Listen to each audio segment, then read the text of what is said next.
Hello， 各位觀眾，歡迎收睇我哋灣區星探，我係阿謙。咁今期視頻啦，阿謙同大家就帶來翻一個啦，3888蚊起嘅一個樓盤啦。咁就嚟到咗我哋新鴻基森林里啦。咁講到翻我哋森林里啦，可能大家唔會話特別熟悉啦，因為我哋之前一直嚟到翻呢度拍片嘅時候啦，都會輸出其實呢度咧就係一個清泉山莊嘅樓盤嘅。咁而講緊呢一個森林里啦，其實我睇翻嘅。咁按照佢一期嘅清泉山莊啦，佢門口係冇做到我哋嘅人車分離嘅，咁所以好多業主啦都係會將我哋嘅車啦停放到翻我哋每一棟樓嘅樓下啦。咁但係去到翻我哋二期嘅一個位置啦，佢係會有我哋嘅地下車庫直接連通到翻我哋地下呢一邊啦。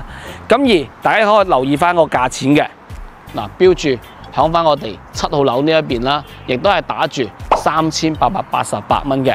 咁而大家可以去衡量翻一樣嘢啦，咁就係按照翻我哋目前真真正正響翻肇慶呢一個地區啦，亦都好少話會有3字頭嘅單價嘅一手樓盤俾到大家啦。咁而其實呢一個3888蚊嘅價錢值唔值得買呢？咁其實如果講翻我哋本地人嚟講啦，亦都係深受歡迎嘅。咁點解咁講呢？一期見到翻我哋光鮮門口停車嘅位置咧，都知道入住率係一啲都唔差嘅。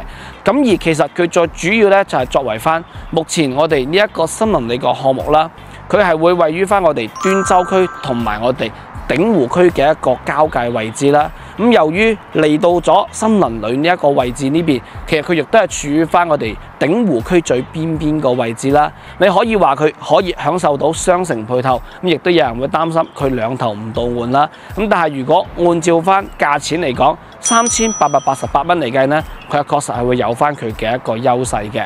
咁而我哋通過航拍上面啦，嗱，亦都可以俾大家去睇翻先啦。咁其實森林里亦都係會作為翻一個我哋自己即係自成嘅一個大盤啦。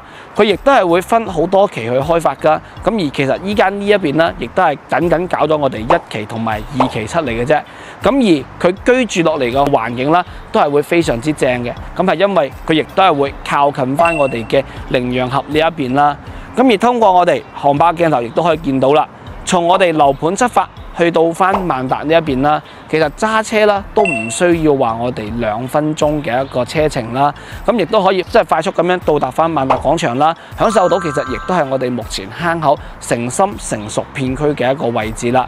咁而我哋再從鏡頭上面轉個位置可以見到啦，往西邊呢度啦。嗱，經過我哋門口呢一條東鎮大道啦，亦都係會快速接駁到翻我哋端州嘅城區啦。咁基本上亦都係揸車10分鐘啦，都可以去到翻敏捷城呢邊嘅一個位置啦。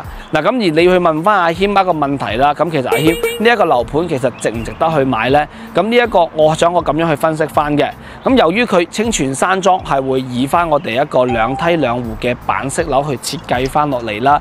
咁上車一套呢啲115方、116方嘅一個單位啦，總價響翻50萬都唔到，即係含埋我哋嘅一個團購費啦。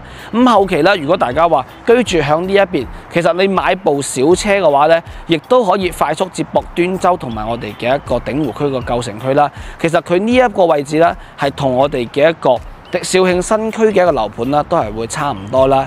咁而你可能話用同樣50萬嘅一個總價啦，你會買到嘅面積相對嚟講係細少少嘅新區嘅樓。咁而嚟到翻森林里呢個項目啦，你可以選擇買翻大些少嘅一個位置啦。咁呢一個亦都係睇翻自己嘅個人選擇啦。嗱，等等阿謙啦，會同大家去到翻我哋嘅7棟呢一邊啦，睇翻一個傳統嘅3房嘅樣板房啦，同時亦都會去到埋8棟呢一邊啦，去睇翻佢戶型，亦都係作咗升級嘅一個去3房改4房嘅一個單位嘅。咁依家就同大家一齊出發先。OK 啦，咁阿謙咧，首先同大家就上到咗我哋7棟嘅樣板房啦。嗱，如果按照翻我哋3888蚊嘅一個單價嚟講啦，咁呢隻係作為一個115方同埋116方嘅單位啦。咁你基本上含埋團購啦，響翻47萬就已經係有交易啦。咁而最重要係咩呢？呢度係一個2梯2戶板式樓嘅小高層，咁最高都係去到翻我哋嘅17樓個位置嘅啫。咁而其實住得板式樓，大家都知道啦，咁就係佢佢嘅一個隱私性係非常之高嘅，唔需要話擔心我哋房間啦會見得到同一棟樓我哋其他嘅一個鄰居嘅房間呢啲咁嘅一個位置嘅。咁而7棟嘅樣板房啦，佢亦都係會作為翻我哋呢一個3房嘅一個佈局嚟嘅。咁而佢呢度嘅一個空間啦，其實講真嗰句，你話用40零萬啦買翻我哋依家呢一個地段嘅咁大嘅一間屋啦，確實居住起身係會好舒服嘅。嗱，嚟到一齊參觀翻我哋原本呢隻3房嘅一個設計先。嗱，交樓標準佢毛坯房嘅時候咧，都係會以翻呢一隻大門作為交標嘅。咁所以我哋後期自己裝修嘅時候啦，肯定係會根據翻自己嘅裝修風格啦，更換大門。咁而阿謙建議啦，我哋內地呢邊係可以允許大門往翻外邊開嘅，咁樣就唔會話擔心佔用到過度嘅一個位置啦。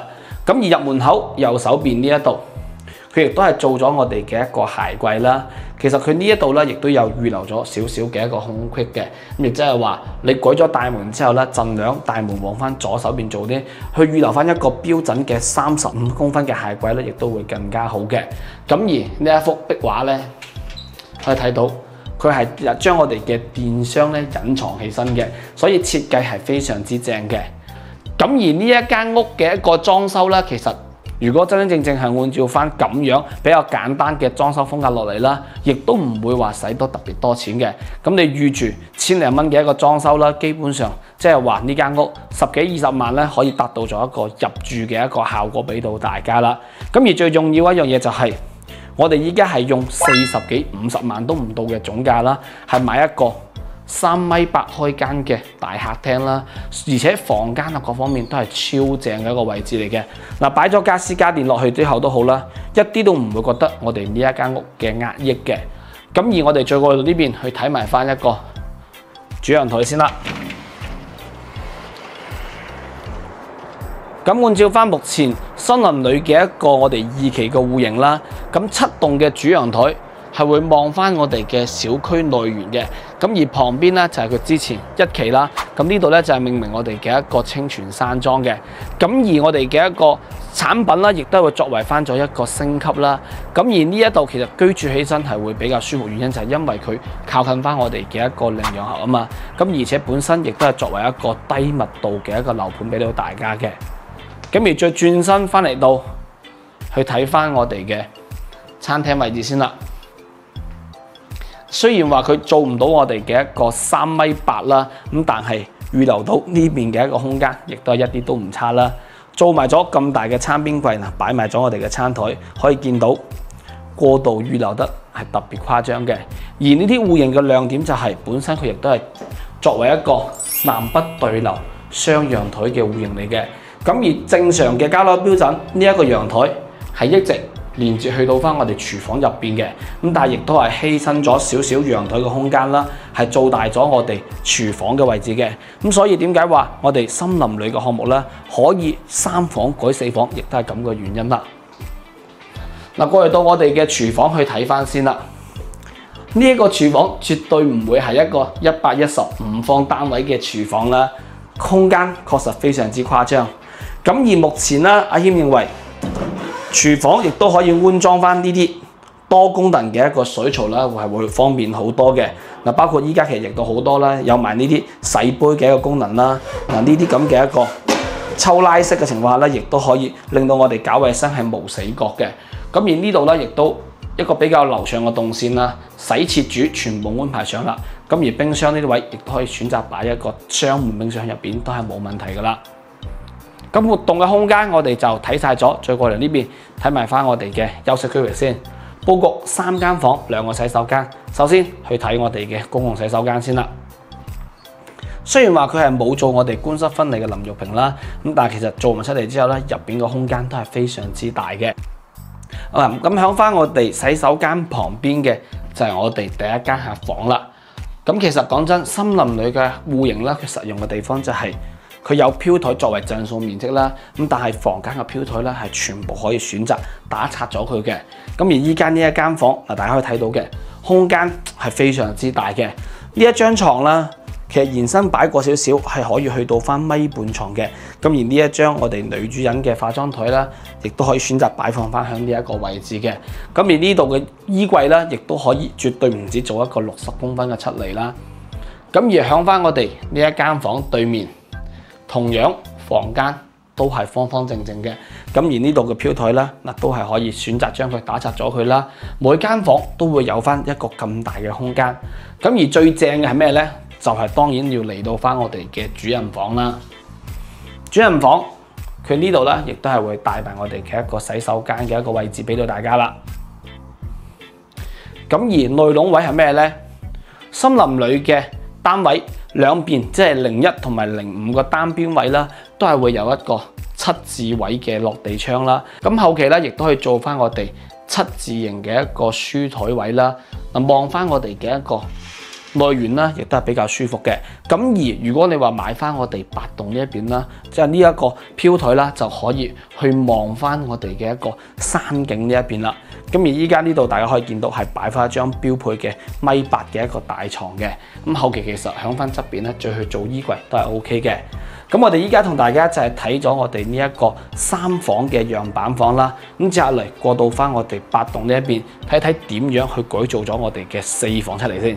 OK 啦，咁依家阿謙咧同大家就過到咗我哋8棟嘅樣板房啦。咁其實無論係7棟定係8棟啦，佢都係我哋呢啲2梯2戶板式樓嘅一個設計啦。咁小高層住起身真係非常之舒服嘅。咁而嚟到翻我哋8棟呢度啦，其實佢點解可以3房去改到4房呢？亦都係由於佢呢2棟樓啦，主力牆嘅結構係唔一樣嘅。因為佢入門口嘅一個廚房位置啦，係冇咗我哋嘅一個主力牆嘅。OK 啦，咁我哋一齊入嚟到同大家去睇翻呢個戶型嘅一個變動先。首先入門口呢度啦。光鮮呢度係做咗我哋嘅一個鞋櫃嘅位置啦，咁但係我哋依家目前嘅戶型啦係冇咗鞋櫃，而且係將呢一個廚房嘅門啦改向翻咗呢一邊嘅。咁而我哋睇到其實呢一個房間嘅空間啦，亦都係一啲都唔細嘅。咁大家睇光鮮嘅廚房都知道啦。咁而呢一間房相對嚟講就係會長咗些少。咁而呢度啦，你話做翻一個備用房啦，買張沙發床喺度係冇問題，又或者可以用作做我哋嘅麻雀房啦，又或者做一個茶室都係 OK 嘅。咁而呢一間房咧，喺裝修上面就需要注意啦。由於佢係由我哋嘅廚房去改咗我哋嘅房間啦，呢度係一條煙管嚟嘅，咁亦都可以做翻一個天花啦。嗱，排氣去到翻呢一邊啦，就可以連接去到翻我哋嘅廚房呢一個排煙呢邊個位噶啦。嗱，我哋再過到呢邊可以睇翻嘅對比光鮮嘅餐廳位置。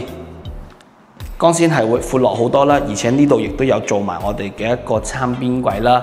咁但係我哋為咗攞多一間房啦，雖然話犧牲咗些少餐廳嘅位置啦，咁但係我哋自己裝修設計上面呢度你可以後期去整翻一張中島台嘅。咁如果你平時話兩公婆翻上嚟退休啊、休閒嘅生活啊，嗱食飯嘅時候亦都可以坐住響翻我哋嘅吧台上面啦，咁望住翻我哋嘅電視都係好舒服嘅。咁而我哋一齊入嚟到，再去睇埋翻我哋嘅改動之後嘅一個廚房先。咁阿謙認為啦，呢一個廚房嘅空間亦都係一啲都唔細嘅。嗱，呢度係做咗我哋嘅一個洗手池啦，包括呢度亦都可以作為我哋嘅一個切菜區啦。咁嚟到翻呢邊啦，裝翻一個爐灶。咁然後呢度啦可以擺我哋嘅熱水器啦、燃氣錶全部都響翻呢邊。而最重要就係呢個廚房響翻我哋嘅生活陽台嚟講一啲都唔細。咁雖然話犧牲咗生活陽台個空間啦，咁但係我哋可以睇到嘅佢嘅功能係冇少到嘅。咁就係同樣可以保留得到我哋呢邊嘅次陽台啦，同埋我哋主陽台形成嘅南北對流風。咁呢邊嘅空間咧就係冇擺我哋嘅一個家私家電啦。嗱，再次我嚟到呢邊可以睇埋我哋嘅一個主陽台先啦。嗱，通過依家目前我哋8棟嘅一個主陽台啦，其實亦都係可以更加近距離咁樣去望得到我哋羚羊峽嘅一個山景嘅。咁而將兩對門打開咗之後，出到陽台都好啦，其實明顯感受到呢邊嘅對流風係好舒服。咁而且樓下呢度啦，正亦都係我哋森林裏呢一個樓盤啦，未開發嘅一個用地啦。其實按照佢嘅一個總體量，本身自己都可以自成一城啦。咁只不過話需要更加多嘅業主入住啦，咁而去促進翻呢邊嘅一個人氣，咁就 OK 噶啦。咁而其實房間呢一邊啦，就會同埋我哋剛先7棟嘅都係差唔多，我哋就唔需要話過多咁樣同大家去睇翻啦。咁而阿謙想最後嘅咧，想同大家講翻啦，按照翻目前整個肇慶嚟講啦，3888蚊起一方嚟計嘅話，響翻我哋呢一個價錢嚇，真真正正係做得翻我哋10年前以前嘅一個價啦。咁而你去翻目前整個我哋嘅一個核心嘅一個地段咧，其實阿謙認為呢個價錢確實亦都係非常之難得啦。咁你會用翻40幾萬嘅一個總價啦，去買翻我哋新區未來嘅發展啦，定係話呢一度咧，亦都係作為翻我哋嘅一個舊城區啦，去到翻我哋配套啊各方面，即係萬達廣場呢邊都會比較靠近嘅一個位置咧。咁而最重要就係呢隻係作為一個我哋115方、116方嘅一個單位俾到大家啦，居住起身確實係會非常之舒服嘅。嗱，如果大家話對我哋呢啲單位係感興趣嘅，亦都可以 WhatsApp 到我哋灣區星探嘅一個客服人員啦。5蚊代謙會帶大家嚟到現場呢邊啦，去實地去感受下呢一隻性價比咁高嘅戶型格局啊嘛。OK 啦，咁我哋今期嘅一個視頻介紹啦，就到呢度啦。持續關注我哋灣區星探，我哋下期再見，拜拜。